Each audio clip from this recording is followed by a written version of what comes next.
हमारे साथ हैं बीजेपी के एक ऐसे नेता जिनके हुनर के दीपक से पार्टी को प्रकाश मिल रही है, या यूं कहें कि झारखंड में पार्टी एक नई परिपाटी की ओर है। जी हां, हम बात कर रहे हैं झारखंड बीजेपी प्रदेश अध्यक्ष दीपक प्रकाश जी की। दीपक प्रकाश जी, बहुत बहुत धन्यवाद आपका हमारे शो में आने के लिए। बहुत बहुत धन्यवाद आपको और आपकी पूरी टीम को, खबरिया चैनल को, भारतीय जनता पार्टी झारखंड प्रदेश की इकाई से खूब साधुवाद और अभिनंदन। आपके व्यूअर्स को भी मैं अपनी ओर से बधाई और अभिनंदन। बहुत ज्यादा प्यार मिल गया एक बार में। सबसे पहले बताइए, आपका तबीयत कैसा है? मेरा स्वास्थ्य अब बहुत ही अच्छा और बेहतर है, और ईश्वर ने मुझे दोबारा पूर्ण जन्म दिया है। इसलिए दिया है कि समाज की सेवा में तत्परता के साथ काम करना और बेहतर काम करना, जनता के बीच जाना और समाज के दुख को अपना दुख समझते हुए काम करना है।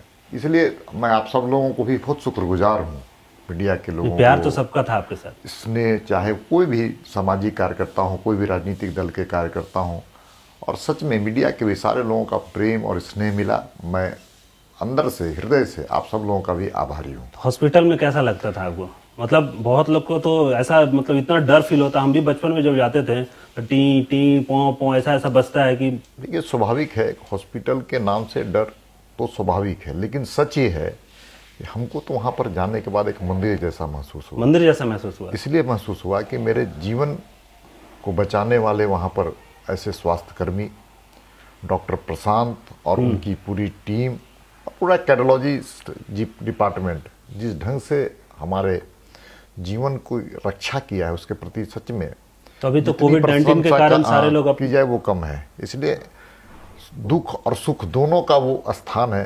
हाँ। और मंदिर के रूप में सच में हमारे जैसे लोगों को तो इस बार महसूस मंदिर हुआ तो कि रहता भी है वहाँ पे, है ना? हाँ, स्वाभाविक है, ईश्वर की पूजा हम करते हैं, लेकिन वहाँ पर आप जाके देखें कितने असहाय लोग पड़े हुए हैं, कितने निर्धन पड़े हुए हैं, जिनको, और सबकी सेवा में लगे हुए हैं हमारे स्वास्थ्यकर्मी डॉक्टर। तो हमसे तो बेहतर सेवा वो कर रहे हैं, ये हमको महसूस हुआ। बिल्कुल बिल्कुल। बचपन कैसा रहा आपका? हमारा प्रारंभिक जीवन बड़ा ही, हम कह सकते हैं कि विद्यार्थी के रूप में, रिलैक्स हो जाइए ना, विद्यार्थी के रूप में अपने अनुशासित पुत्र पूरा डिसिप्लिन थे। हाँ, अनुशासित पुत्र के साथ साथ खेल के प्रति मेरा लगाव रहा। अच्छा, स्पोर्ट्स में मन था? क्रिकेट हमारा बहुत ही एक तरह से कहते हॉबी रहा है। क्रिकेट के प्रति स्कूल का रिप्रेजेंटेशन किए, यूनिवर्सिटी का रिप्रेजेंटेशन किए, और कुल मिलाकर हम कह सकते हैं कि क्रिकेट मेरे जीवन का एक अंग था। लेकिन बीच में राजनीतिक और सामाजिक जीवन, हम 1977 से विद्यार्थी परिषद से जुड़े। उसके बाद क्रिकेट से थोड़ी दूरी बढ़ी, कॉलेज से ही, मतलब कॉलेज से दूरी बढ़ती गई, कम होती गई, बाद में बहुत ही दूरी बढ़ गई। लेकिन आज भी मैच देखने का आकर्षण, खिलाड़ियों से मिलने का आकर्षण, और सच में कई मैचों को देखने पर ऐसा महसूस होता है कि आज भी मैं युवा हूँ। तो अभी तो खेलना चाहिए ना, ग्राउंड है, सब सामने हमारे सामने मैदान है। मैं बीच बीच में जाकर के क्रिकेट पर वहाँ खेलता हूँ। हमारे यहाँ एसपी गौतम हमारे पूरा डिसिप्लिन थे, तो पापा से कभी मार नहीं खाया आप? स्वाभाविक है, बचपन में तो हर कोई भी अनुशासित हो, चाहे अनुशासनहीनता का हो सवाल हो, बच्चे को तो स्नेह के रूप में पिताजी का डांट और मार तो आशीर्वाद है ही, लेकिन मार तो उस समय पड़ता था तो मजा आता। स्वाभाविक है, कभी कभी ऐसे ही होती थी कि सरस्वती पूजा हो, दुर्गा पूजा हो, गणेश पूजा हो जमशेदपुर में, तो हम लोग अपने घर के सामने में उसका आयोजन करते थे, और उसी वक्त परीक्षा के समय भी रहती थी। तो घर में जमशेदपुर में हमारे स्कूलिंग आपका वहीं से? प्रारंभिक शिक्षा हमारी वहीं से। किस स्कूल से? हम वहाँ पर विवेकानंद में पढ़े, और आरडी जटा हाई स्कूल जमशेदपुर से हायर सेकेंडरी। अच्छा। वो जो गुलमरी में निर्मित था, हम जान रहे, मेरा भी घर वहीं है।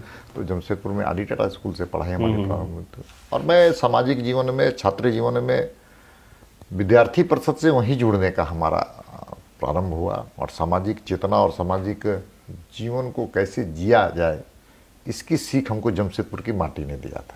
तो उस समय जब आप पॉलिटिक्स में आए, आरएसएस ज्वाइन किए, या फिर विद्यार्थी परिषद ज्वाइन किए, तो पापा या मम्मी या कोई गार्जियन डांटा नहीं आपको? बोला नहीं कि ये सब नहीं करना चाहिए? स्वाभाविक है, हर घर में डॉक्टर इंजीनियर बन जाओ। स्वाभाविक है, हर घर में बच्चे को सब कुछ सोचते हैं कि डॉक्टर बने, इंजीनियर बने, आईएएस बने, प्रोफेसर बने, और इसलिए पिताजी के मन में था कि हम प्रोफेसर बने, वकालत करें। तो हम अपने जीवन में इसको आगे जाकर पूरा करने का भी हमने काम किया। कोशिश किए हैं आप? हाँ, निश्चित तौर पे। इतने सारे किताबें जो नहीं, देखिए हम बाद में गिरिडीह कॉलेज में लेक्चररशिप का भी काम किए और वहाँ पर पॉलिटिकल साइंस में हम शिक्षक के रूप में, एक व्याख्याता के रूप में अपनी सेवा देने का काम किए। वकालत भी हमने पास किया, लेकिन वकालत का पेशा हमने प्रारंभ नहीं किया। ये पुस्तकें जो आप देख रहे हैं वो हमारे पुत्र हर्ष कुमार हर्ष का है। ऐसा तो नहीं है कि आपके पापा आपको बोले तुम वकील बन जाओ, आप नहीं बन पाए तो आप अपने बेटा को बोल दिए? हमारे फादर भी सरकारी वकील थे, पब्लिक प्रोसिक्यूटर थे। अच्छा। हमारे फादर पब्लिक प्रोसिक्यूटर थे, इसलिए हम कह सकते हैं कि हमारे रग में वकालत का जो डीएनए में था वो हमारे पुत्र ने उसको उतारने का काम किया। फिल्म वगैरह देखते थे पहले? हाँ, खूब सिनेमा भाग के खूब सिनेमा देखे। स्कूल से भी भाग के नहीं, कॉलेज से भाग के देखे। कॉलेज से भाग के देखे। कॉलेज में फुर्सत मिल जाता था आपको? कॉलेज में छात्र जीवन में क्या है कि हम लोग सबके ग्रुप होते थे, उस ग्रुप में हम लोग सब लोग, और अमिताभ बच्चन के हम बहुत बड़े फैन रहे थे। अच्छा। इसलिए उनके सारे पिक्चरों कौन कौन सा फिल्म देखे? हमने मुकंदर का सिकंदर से लेकर के जंजीर से अग्निपथ देखे? अग्निपथ भी देखे। कोई डायलॉग बताइए। अब डायलॉग क्या बताएं लेकिन कुल मिलाकर के अमिताभ बच्चन की पिक्चरें हमारे जीवन में बहुत अच्छा, और हम सकते हैं कि नहीं, या उस जमाने में अमिताभ बच्चन, विनोद खन्ना ऐसे लोग थे जो एंग्री यंग मैन की भूमिका अदा करते थे। इसलिए हम कह सकते हैं अपने कलाकारी का रूप और स्वरूप दोनों उन्होंने प्रारंभ अपनी जीवन में अपने व्यक्तित्व का परिचय समाज के बीच में देने का काम। अच्छा, एक डायलॉग है अग्निपथ फिल्म का ही, हरिवंश राय बच्चन जी का ही लिखा हुआ था, जो अग्निपथ टाइटल डायलॉग है।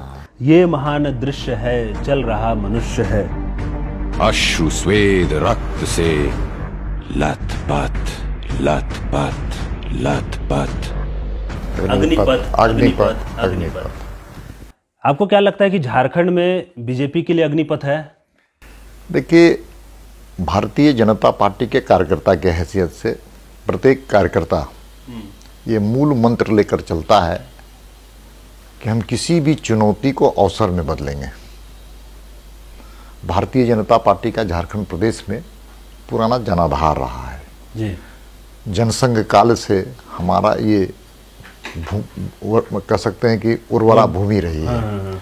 और हम कह सकते हैं कि जब बिहार और झारखंड एक था तो भी बिहार विधानसभा में सबसे ज़्यादा विधायक इसी क्षेत्र से, छोटा नागपुर और संथालपुरा से जीत के जाते हैं। मेरे लिए सौभाग्य का विषय है कि हमारे पास ऐसे कई राजनीतिक नेता हमारे पास हैं। 3 ऐसे मुख्य नेता हम कह सकते हैं पूर्व मुख्यमंत्री के रूप में हमको मिला है।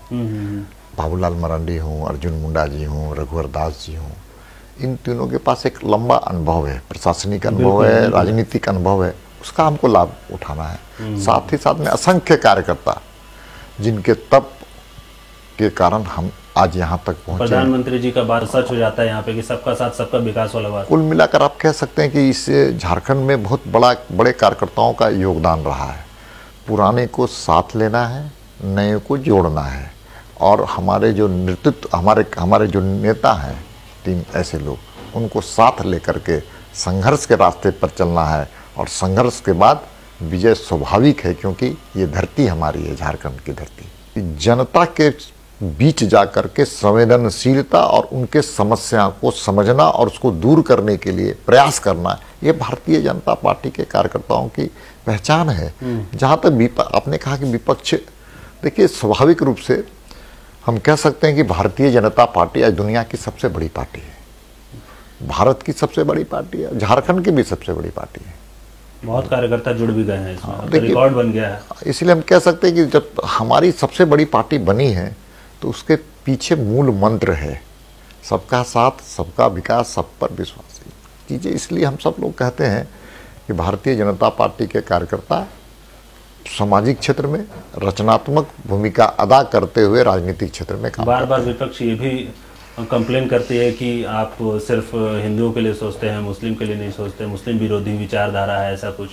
देखिए, हम सर्वधर्म संभाव पर विश्वास करने वाले लोग हैं। हम सभी धर्म पर हमारी आस्था है, हमारा विश्वास है कि सब धर्म अच्छा है, लेकिन हम किसी तुष्टीकरण पर विश्वास नहीं करते।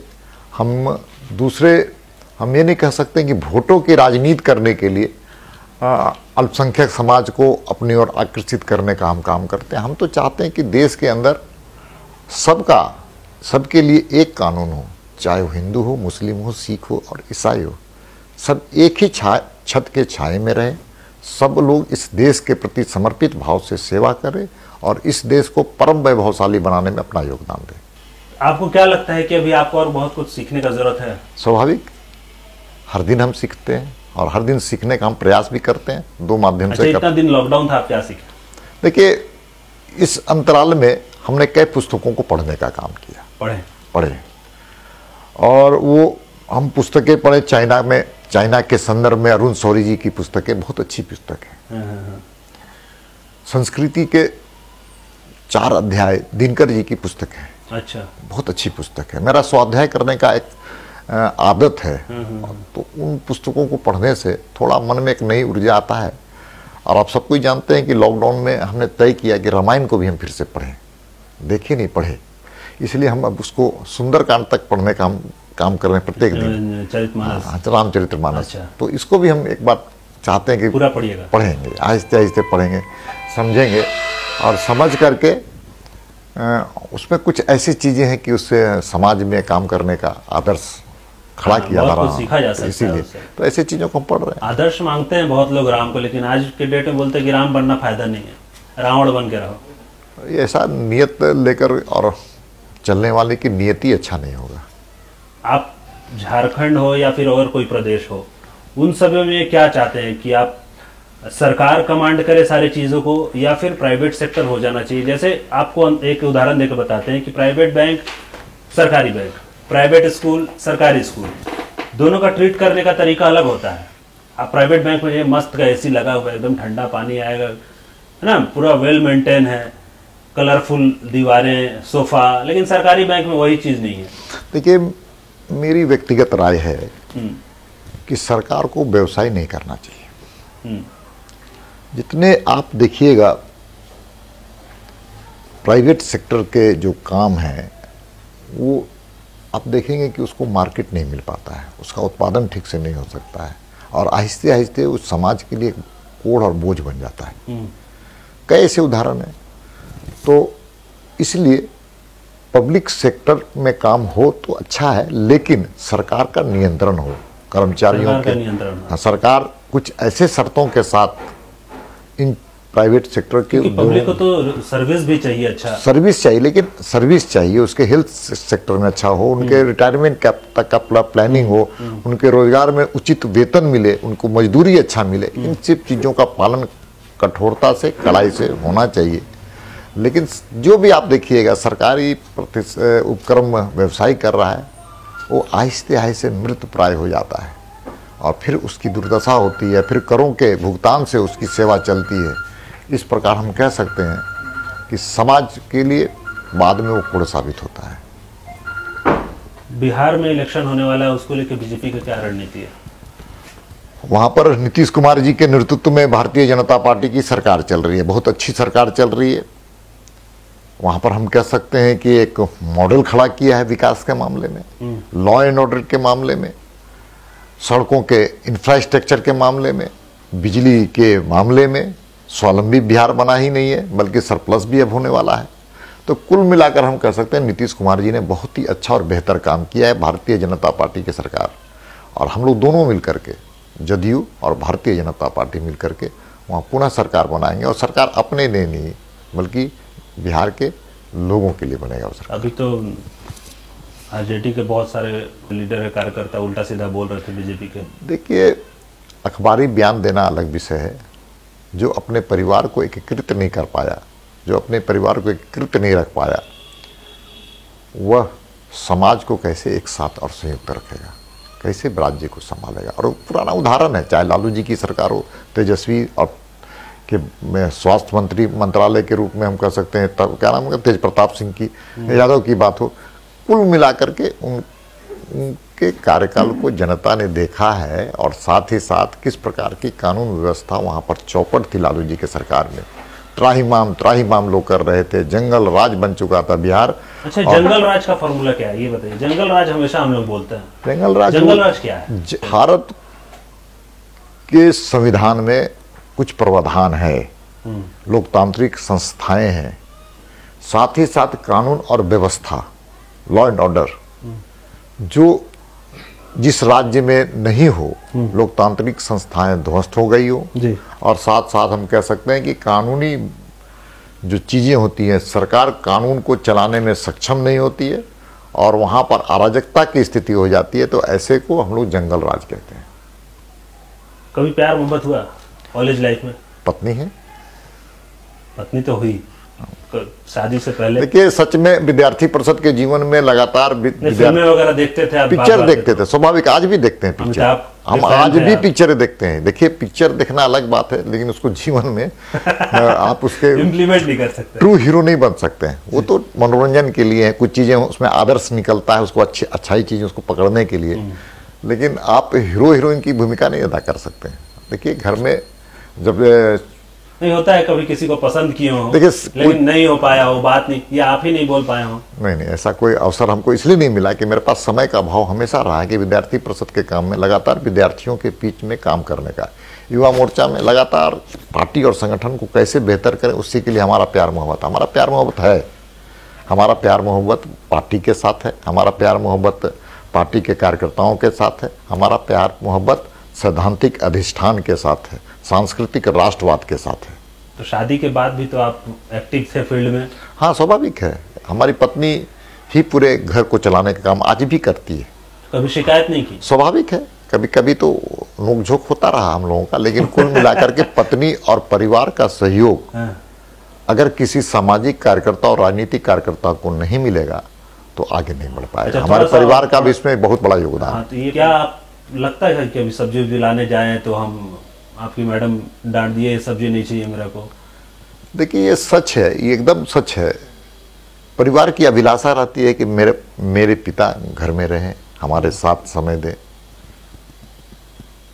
पत्नी की अभिलाषा रहती है कि हम समय घर में भी दें कुछ। लेकिन जब आदमी घर से निकलता है ना, फिर घर को भूल जाता है, फिर उसको लगता है कि बहुत बड़ा मेरा घर है। और सच में हमारी इतनी बहनें हैं, असंख्य बहनें, पार्टी के कार्यकर्ता जितनी महिलाएं हैं आती हैं और हमारे लिए बहन के रूप में, हमारे युवा मोर्चा के कार्यकर्ता काम करते हैं भतीजे के रूप में। हमारा उम्र बड़ा हो गया, पार्टी के कार्यकर्ता लगता है भाई है हमारा, तो हमारा तो बहुत बड़ा परिवार है। तो सारे को परिवार मानते हैं? हाँ, बीजेपी परिवार की कल्पना है। बीजेपी कोई राजनीतिक दल तो है ही, लेकिन साथ साथ में परिवार की कल्पना लेकर के हम चलते हैं। हर के, और ये पार्टी ने सिखाया है कि हर के सुख और दुख दोनों में खड़ा होने का आप काम करें। इसलिए पार्टी कार्यकर्ता, आप देखते होंगे भारतीय जनता पार्टी में किसी को तकलीफ होती है तो दूसरे कार्यकर्ता के मन में भी चोट लगती है, उसके शरीर में भी लगता है कि हमारा परिवार सारे लोग एक दूसरे के प्रति खड़े रहते हैं। ये भारतीय जनता पार्टी की सबसे आंतरिक खूबसूरती है। और इसीलिए Bharatiya Janata party with difference है। कोई दोस्त वगैरह आपके जो करीबी हो? स्वाभाविक है, हम लोग राहत देते हो, शांति में बैठे हो तब भी राहत दे रहे हैं, भीड़ में मुश्किल में है तब भी राहत दे रहे हैं। देखिए, सच में हर एक आदमी को ऐसा मित्र की तलाश करना चाहिए और बनाना चाहिए जो बात आप अपनी पत्नी को नहीं बता पाए, बिल्कुल, उसको आप शेयर करने का राज जानता है। हाँ, ऐसे ये काम हर को करना चाहिए, क्योंकि वो पत्नी से ज्यादा चीजों को शेयर आप कर सकते हैं और उसमें आपको पॉजिटिव और नेगेटिव दोनों चीजों को बताता है। इसलिए हमारे पास भी ऐसे दोस्त हैं, लेकिन उसका रहस्य हम खोलेंगे नहीं। नहीं, ऐसा कोई बात नहीं है, हम उनसे ज्यादा डिटेल नहीं पूछेंगे। मैम, आप बताइए, लॉकडाउन के दौरान सर तो हमेशा घर पे ही रहते हैं, अभी फिलहाल तो रह ही रहे होंगे, तो कितना अटैचमेंट और बढ़ गया होगा? नहीं? हाँ, वो तो है ही। परिवार के साथ रहने का मौका तो उनको मिलता नहीं था। हाँ, कुछ समय के लिए हम लोग खुश भी होते हैं कि अभी साथ में हम लोग एक साथ रहते हैं, ब्रेकफास्ट एक साथ हुआ, लंच एक साथ हुआ, लेकिन उसी बीच वो अपना काम भी करते ही रहते हैं। अच्छा। वो मिलना जुलना कम नहीं होता है। आपको डिस्टर्बेंस या इरिटेशन नहीं होता है कि यार क्या दिन भर लोग करते रहते हैं? जब से शादी होकर के आई है, बस यही तो देखते ही आए। अच्छा है, मतलब यूज्ड टू हो गए।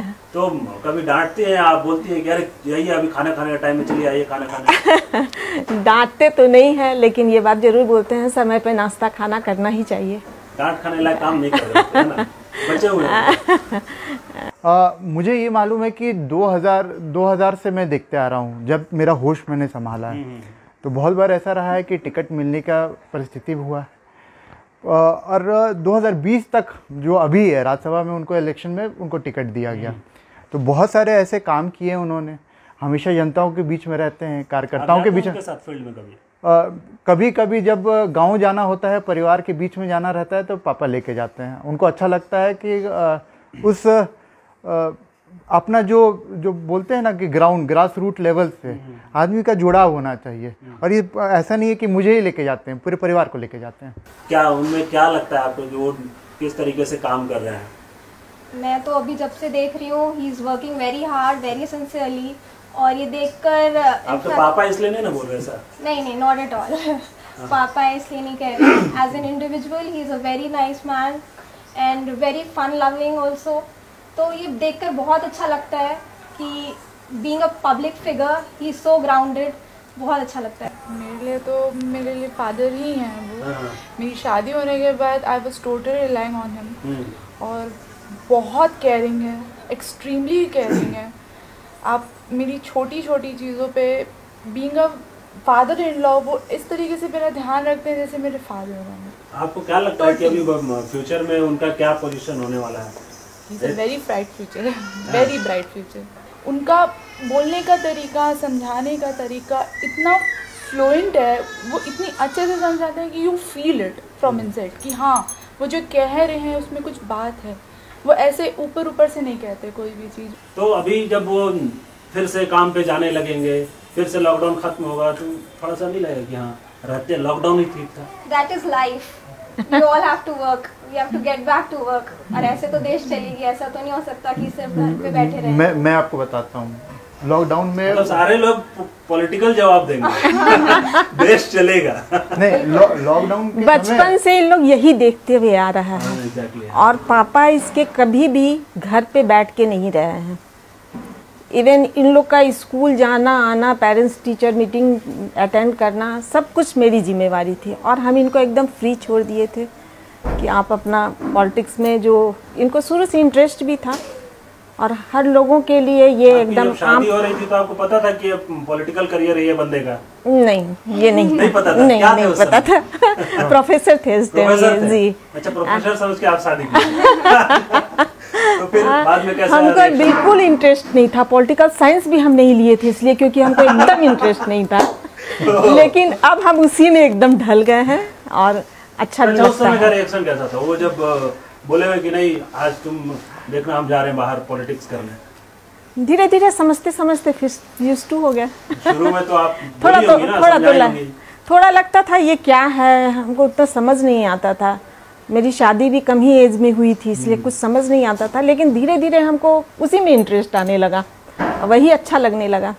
और देखे ये इतने डाउन टू अर्थ हैं और इतने हम्बल हैं, लोगों से इतने अच्छे से मिलते हैं, कभी इनको गुस्सा करते हम नहीं देखे इस चीज़ के लिए। सी बात है, अभी तो एक पोजीशन पे उनको कमान संभालने के लिए मिला है। बहुत अच्छे पोस्ट पे भी नहीं भी रहे भी, लेकिन पार्टी के लिए अपना समर्पण इनका हमेशा समर्पित रहे हैं। हमेशा तो हाँ, वो मतलब अपना 24 आवर्स हमेशा देते ही रहे हैं। हमें एक चीज़ ये रहा है ना कि हर भूमिका में वो जानते हैं कि किस तरीके से अपने को ढालना है। आप चाहे पति के रूप में देखा जाए, चाहे बाप के रूप में देखा जाए, चाहे दादा के रूप में देखा जाए, भाई के रूप में देखा जाए, परिवार को साथ में लेके चलना, समाज को साथ में लेके चलना बखूबी जानते हैं। मैं इसे नहीं बोल रहा हूँ कि मेरे पिता हैं, मुझे एक चीज़ गर्व होता है, मुझे बहुत सारा ऐसा चीज़ होता है ना कि मैं कभी ख़राब परिस्थिति में रहता हूँ ना, तो एक चीज़ लगता है ना कि इंस्पिरेशन कोई आदमी से लेना ना तो अपने पिता से लेना। पार्टी को हम लोग चाहते हैं कि फिर से सरकार हमारी बने और ये हम लोग जानते हैं कि फिर बनेगी। वो पार्टी को बहुत अच्छे से लेकर के चलते हैं और जितने भी पदाधिकारी हैं सब लोग हैं उन लोग भी काफ़ी लाइक करते हैं और ये अपना जो सूझबूझ इनका है वो काफ़ी अच्छा है और फिर पार्टी में आएगी ही सरकार, आना ही आना है। खास लगता है कि कार्यकर्ताओं को लेके चलने वाले हैं और कार्यकर्ता बन के चलने वाले आदमी। आपको क्या लगता है कि पार्टी में कुछ कमी बेसी है, कुछ आपको इनबिल्ट करना है, आपके तरफ से कुछ और आप उस पर अच्छा कर सकते हैं जिससे पार्टी और अच्छा कर सके समाज में? देखिए, पार्टी की कार्यपद्धति एक होता है, पार्टी का अध्यक्ष बदलता है, महामंत्री बदलता है, टीम बदलती है, कमेटी बदलती है, लेकिन कार्य करने का शैली कुछ साली उसी प्रकार की रहती है। अब उसमें क्या है कि कोई प्रदेश का अध्यक्ष या प्रदेश की टीम सब मिलकर के हम मिल करके ज़्यादा ओजस्वी और तेजस्वी कर बनाते हुए पार्टी को, अभी हमारी जो भूमिका है, पार्टी की जो भूमिका विपक्ष की है। हम कुछ दिन पहले सत्तारूढ़ दल के कार्यकर्ता थे, लेकिन आज हमारी भूमिका दो प्रकार की है। केंद्र में हम सत्तारूढ़ हमारी पार्टी है जी। तो केंद्र के जो योजनाएं हैं, जो उपलब्धियां हैं, उसको जनता के बीच में ले जाना है। दूसरे तरफ राज्य सरकार में हमारी भूमिका विपक्ष की है, और विपक्ष की है तो हम सकारात्मक राजनीति करते हैं, लेकिन साथ ही साथ सरकार के भ्रष्टाचार, सरकार के जो कार्य पद्धति के जो तरीके हैं, अफसरशाही हम कह सकते हैं, और ऐसे कई चीज़ों को, अराजकता है, कई फाइनेंशियल एनार्किज्म है, और कई ऐसे चीज़ों को, कोविड-19 की असफलताएं, योजनाओं के क्रियान्वयन में असफलताएं हैं, उनको हम ले जाएंगे, जोरदार ढंग से ले जाएंगे, जबरदस्त ढंग से ले जाएंगे, और सरकार को घेरने का काम करेंगे, और सरकार को सही रास्ता पर ले जाने का काम विपक्ष का है। उसकी भूमिका हमारी। सरकार तो बोलती है कि सेंट्रल गवर्नमेंट साथ नहीं दे रही है। देखिए, बड़ा दुर्भाग्य है। हम तो कहते हैं कि केंद्र सरकार ने लगातार कोविड-19 पर केंद्र सरकार ने बहुत इनको सहयोग देने का काम किया। ऐसे नितांत आवश्यक परिवार को 5 किलो अनाज देने का काम। बोले कि ट्रम्प को सहायता दे दी, हमको नहीं दे रहे। दूसरी बात, गैस के सिलेंडर्स देने का काम किया। और अनाज के बारे में अब इनके भंडार भरे पड़े हुए हैं, डिस्ट्रीब्यूशन सिस्टम नहीं हो रहा है, इनके ट्रक में अनाज लदे पड़े हुए हैं, ट्रक से उतारने वाले लोग नहीं है। और आपको जानकर के आश्चर्य होगा कि जो दीदी किचन बनाए थे मुख्यमंत्री जी, मैं आपसे आग्रह निवेदन करूंगा कि दीदी किचन का थोड़ा जायजा आप ले लीजिए। बंद पड़ी हुई है, रजिस्टर में दिखाया जा रहा है कि हजारों लोग यहाँ भोजन कर रहे हैं, लेकिन वास्तविकता है कि 20-25 लोग वहाँ भोजन कर रहे हैं, बाद में उनकी दुकानें बंद हो गई हैं। और एक बहुत बड़ा घोटाला होगा राशन के डिस्ट्रीब्यूशन में, और दीदी के मामले में बहुत बड़ा भ्रष्टाचार हो रहा है। तो इस चीज को आप लोग उठाइए ना। उठाए हैं, हम लोगों ने राज्यपाल के पास भेजने का काम किया। और साहब ये सोचिए महाराज, आप अच्छे जर्नलिस्ट हैं, आपका चैनल बहुत अच्छा है। देखिए, तुष्टीकरण की नीति प्रारंभ कहाँ से हुई? झारखंड में एक मोहल्ले से हुई। बाहर के विदेशी लोग किस काम के लिए आए थे? घूमने के लिए, पर्यटक की भूमिका में आए थे। लेकिन उन्होंने क्या किया? धर्म प्रचार करने का काम किया।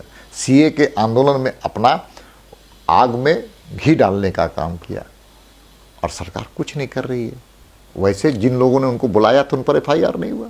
एक मोहल्ले में आपको जानकारी है सर कि CRPF के साथ किस प्रकार की बदसलूकी की गई, किस प्रकार स्वास्थ्य कर्मियों के ऊपर थूकने का काम किया गया। और FIR भी होता है। FIR ऐसे नामों पर होता है जिसका कोई अस्तित्व ही नहीं है। अबलू बबलू टबलू कबलू के नाम से आप FIR कर। उस मोहल्ले में भी हिंदू समाज के लोग रहते हैं, उन पर पत्थर और रोड़े फेंके गए, लेकिन राज्य की सरकार ने उनकी सुरक्षा करने का बयान नहीं किया। राशन बटे, लेकिन उस परिवार को नहीं बटा जो उनको वोट नहीं देता था, जो बीजेपी को वोट देता था, उनको वहाँ पर अनाज नहीं बांटा गया। अब कोविड-19 के संक्रमण काल की बात आप करें तो आप एक मंत्री यहाँ से आलमगीर आलम किस प्रकार से यहाँ पर से विदेशी घुसपैठियों को बाहर भेजने का काम किया, ये सर्वविदित है। मैं तो कहता हूँ कि उनका नाम प्रकाशित कर दीजिए। मेरा आरोप है, मैंने कहा कि राज्यपाल महोदय से हमने निवेदन गुहार लगाया है कि राज्य सरकार इतना ही करे कि जिन बसों से वो लेकर के गए थे उनका नाम प्रकाशित कर दीजिए, वो कहाँ से चले और कहाँ पहुंचे हैं इसका बारे में बता दीजिए। आज तक राज्य सरकार नहीं कर पाई है। तो बस का डिटेल तो फिर उधर से वो भी बोलते प्रियंका गांधी भी कि हम तो बस के लिए बहुत सारा बस दिए, लेकिन इधर गवर्नमेंट हमको जाने नहीं दी, बीजेपी सरकार मना कर रही है। देखिए, मजदूरों की मदद करने देखिए, से। सच है कि राहुल गांधी को भारत की धरती के सुगंध के बारे में जानकारी नहीं है। बेचारे जानेंगे भी नहीं, क्योंकि उस पले बढ़े नहीं उस जमीनी हकीकत से। वो परिवारवाद है, माँ, बेटे और बेटी, ये प्राइवेट लिमिटेड कंपनी है। वीडियो कॉन्फ्रेंसिंग में कैसा खूबसूरत माहौल में भाषण दे रहे हैं, और देखने वाले को बड़ा इस बात की परेशानी हो रही है कि माँ एक तरफ बेटा, एक तरफ बेटी बैठ करके देश को संबोधित कर रहे हैं। देश की जनता जानती है कि इसी परिवारवाद ने कश्मीर में के साथ क्या किया, देश से अलग करने का प्रयास किया, किस प्रकार से चीन के युद्ध में भारत की भूमि को हारने का काम किया। यही वे लोग हैं जो आज चीन की समस्या के लिए जिम्मेवार है। आज वही लोग हैं जो पाकिस्तान की सीमा के लिए, कश्मीर के लिए POK के लिए जिम्मेवार है। यही परिवार ने इस देश के साथ धोखा करने का काम किया है। और आज किस प्रकार की बात जनता आप इनको पहचान गई, इनके चाल, चरित्र और चेहरे तीनों को देश की जनता पहचान चुकी है।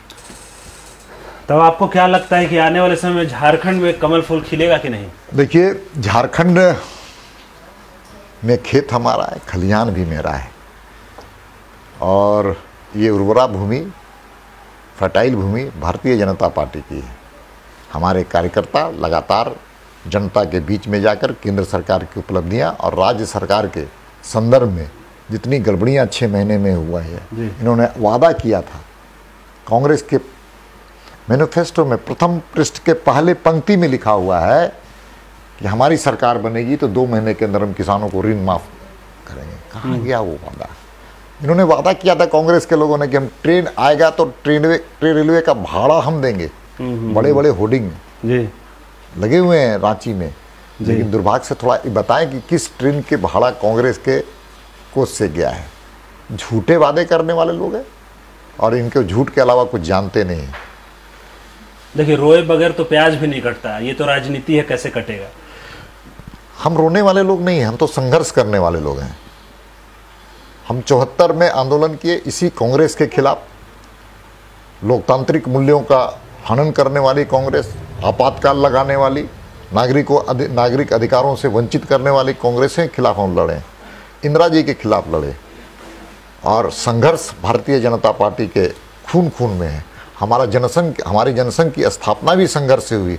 हमारे जो जनसंघ के संस्थापक थे श्यामा प्रसाद मुखर्जी, उन्होंने बलिदानी दिया कश्मीर में। हमारे दीनदयाल उपाध्याय की हत्या भी इसी कारण से हो गई मुगल सराय में। तो हम तो संघर्ष करने वाले लोग हैं और आगे भी संघर्ष करेंगे। सत्ता हमारे लिए मेवा नहीं है, सत्ता तो हमारे लिए सेवा का एक संकल्प है और वो अस्त्र है। देखिए, बताइए कब तक संघर्ष हमारी वैचारिक संघर्ष जारी है, और ये वैचारिक संघर्ष तब पूरी होगी जब सांस्कृतिक राष्ट्रवाद के आधार पर ये देश आगे बढ़ेगा। देखिए, इस देश के अंदर देखिए, सच है कि नरेंद्र मोदी जी 1 साल की उपलब्धियां वैचारिक रूप से धारा 370 को उन्होंने खत्म किया, 3 तलाक को खत्म किया, अयोध्या में भव्य राम मंदिर बने इसके लिए मार्ग प्रशस्त करने का काम किया, सीए को लाने का काम किया। ये हमारी जीत है, ये हमारी जीत है।